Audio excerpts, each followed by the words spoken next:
year for the Internet of Things. Just putting stuff on the web.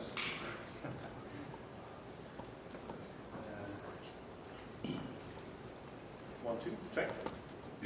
What do you need to turn? Thank you. So the topic of good morning. The topic I'm going to talk this morning is web-like protocols for the Internet of Things. And this is basically implementing two different protocols, one called WebSockets and the other one called Stomp, and in the context of the Internet of Things. So that's basically one kind of my view of what the Internet of Things is. You know, this is kind of buzzwordy nowadays.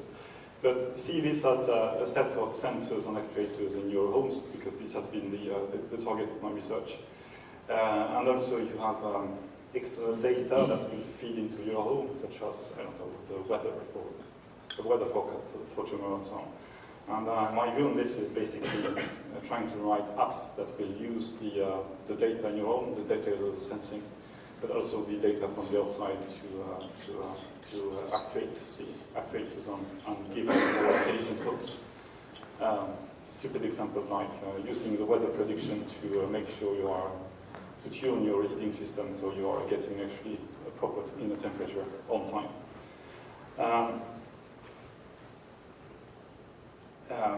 The problem, if you look at the current state of art in the Internet of Things, is this picture. It would be very nice if we had one communication protocol, but we don't. There are loads of low-level communication protocols, more or less trying to do the same, which is basically communicating on the only few radio channels that we have. And basically just doing for sending data or in one way or the other one.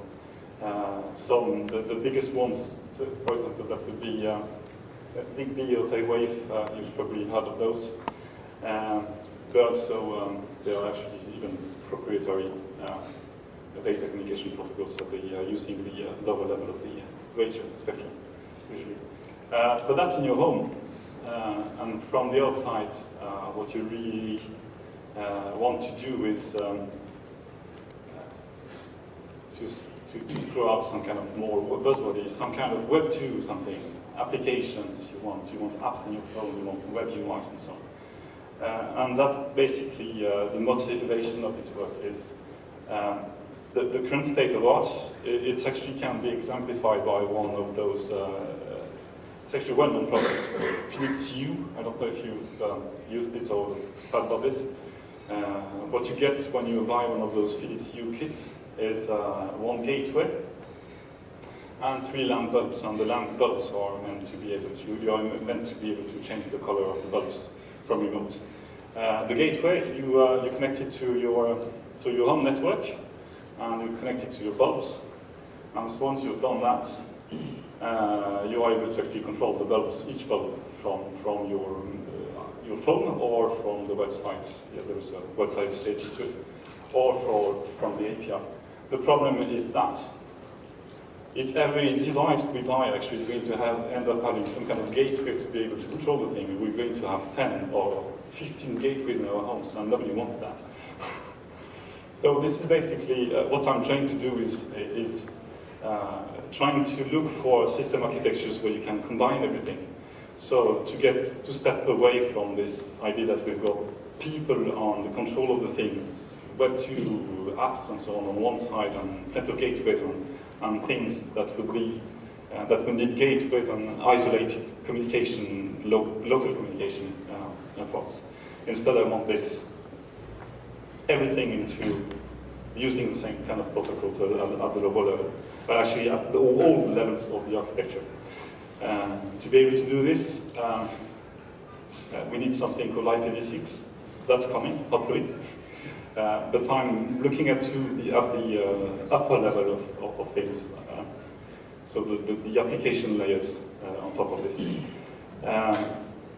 It's not completely easy. For example, if you look at sensor networks, most of them actually, if you look at IPv6, for example, sensor network, they are actually sending very small packets. The packets we are used to being able to, the max size is something like 1492 bytes, I guess, most of the time.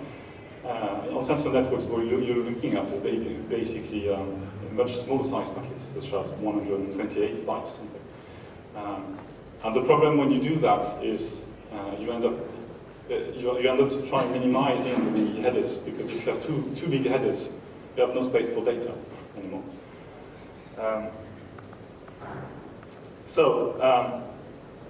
What I've been interested in is basically trying to implement two different protocols that made this possible. Basically, made the sending of much data and less header possible at the whole level of the architecture.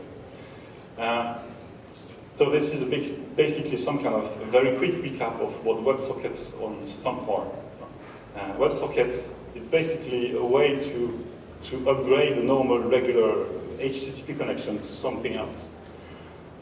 So it works that way. Your client is going to do a regular get to some part on your web server, except that the RFC is saying that no, we are going to upgrade the connection, and this upgrade is some kind of, it's a WebSocket upgrade.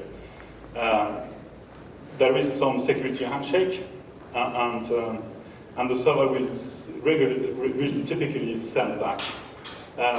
Yes, we are switching protocols here, and from now on, the socket you used for the connection has become something completely different, and this is actually why it's called WebSockets. It's a really bad name, actually, because it's TCP, among other things.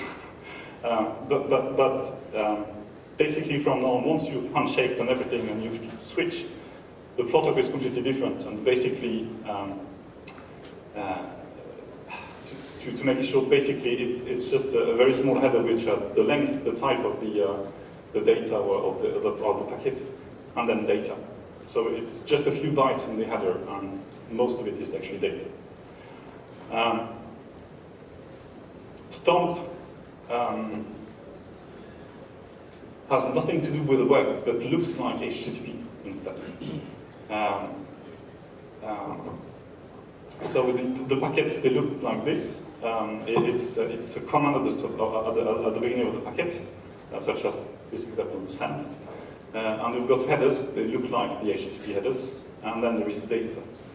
If you don't say anything, data is supposed to be text, and it's UTF-8. That's very nice particle.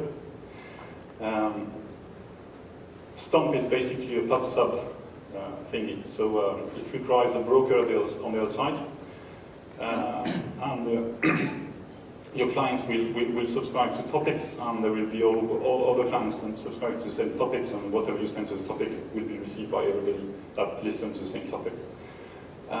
I've written them that way because actually you can do Stomp inside WebSockets if you want to, which is very nice if you want to send Stomp from your normal web client.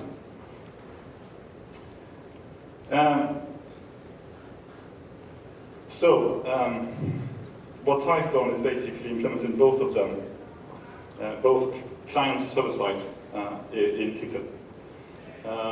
The first library is for WebSockets. It's made its way into Tickle nowadays. So it uses code from Andy here. So without you, I wouldn't be standing here. So Andy made all the groundwork of actually the framing of the protocol. I lifted it up and made sure you could actually use this in both in server and clients. And I fixed a few bugs, and that's okay. and somebody else actually sent this out a few more bug reports. He's not even here. It's a German guy from he's called Emmanuel, actually, which is almost my name. That's funny. But basically, that's the wrapping up of your code from stuff. So I don't get all credit. So basically, at the center of the library, you've got one procedure which does all the thing, which takes a socket and makes it basically puts it into the control of the library. It's called takeover, and you will mostly never see that procedure, hopefully. But I need to stop that. So what the procedure takes is basically a socket and a callback, and the callback is the way it will be mediating back to the callers. what's happening within on that socket. So you will get callbacks for whenever you have data coming in, for example, binary data or text data, which is basically what's specified. You also have this, which is called ping, which is specified by the RFC, and it's a way of actually keeping alive the connection all the time. I've got 10 minutes. I can be quick. I can show you up. So the callbacks give you that's the way the library mediates back to caller. What you will see from the and obviously you also got this send procedure, which you to send back data to the remote end. What you see from the clients is open, and that's basically taking a URL. Those start with WS and WSS, like HTTP and HTTPS. And that's all from the client side. From the server side, that will be a bit more complex, but not that much. You have to declare a server, you have to register to bind your callbacks to the path, and then you have to do all the work of accepting client connections and so on your server. And once you've got one client connection, you say, oh, I want to test if this is actually a web server upgrade request. And if it is, you can do some bookkeeping, and then you upgrade. And once you upgrade, you go to this takeover, and you give the socket to the library. The second library has not made its way to the ticker lib. It's in the half bakery on the RFP. It's divided into 3 different parts. One low-level part about messages. That's basically doing all the sending, receiving, getting, and setting parameters of each message. So setting the common, setting the body of the message, and so on. And so Stomp also has this keeping alive the connection to make sure no network equipment is going to shut off the connection. So there is support for this, and since you keep the connection alive all the time, there is a heartbeat mechanism to make sure that you automatically disconnect. That's the way it's specified. You automatically disconnect if you have not received any data for some given time. And messages are made from. I've borrowed this from Java, from a factory. The client part is has more entry points than the server part, but the client part allows you basically implements more or less the whole Stomp 1.2 specification. It implements connection, disconnection, subscription to topics, because that's PubSub, how PubSub works, and that subscription. It has a low-level handler to be able to get hold of all of the packets on the network. You can send to topics, for example, and it has some introspection as well. What's not there is support for transactions, which is specified by 1.2. You can do that, but then if you want to do transactions, you will have to be at this level. Server side is a very simple broker implementation that will basically send back everything which has been sent to a given topic to all those who subscribe to the topic. It's a quick way of actually just getting a Stomp server running. It does no scaling, nothing. It's just for local applications, Stomp. But that's actually probably just a good start for testing purposes. How long do I got? How much do I got? Go ahead. That's great. So, as a conclusion, am I running this on sensor networks? Well, almost. What I've been running this is, I've been running this on those single board computers such as the BeagleBone Black, the BeagleBoard X, and Raspberry Pi, and so on. I've been running this for a month on those kind of things, and it runs stable. Then that's not those. I mean, even though the Raspberry Pi is actually cheap, it's not the same kind of hardware which is used in sensor networks. Sensor networks are using usually microcontrollers and cheaper hardware, and energy-wise, actually, they use less energy than Raspberry Pi. But the thing is, I know that there is a WebSocket implementation for the Quantic EOS, And the continuity OS is one of those operating system targeting sensor networks. So it's on its way, and I think those protocols actually will allow us to actually run WebSockets or STON or some kind of message-based at all the level of the architecture, of the modern architecture, modern software architecture. So I think it's on its way. Done. Questions, or do we take the questions afterwards, or how do we do? If you can take arbitrary questions. Well, we don't need. Please. We don't have any questions. Well, thank you.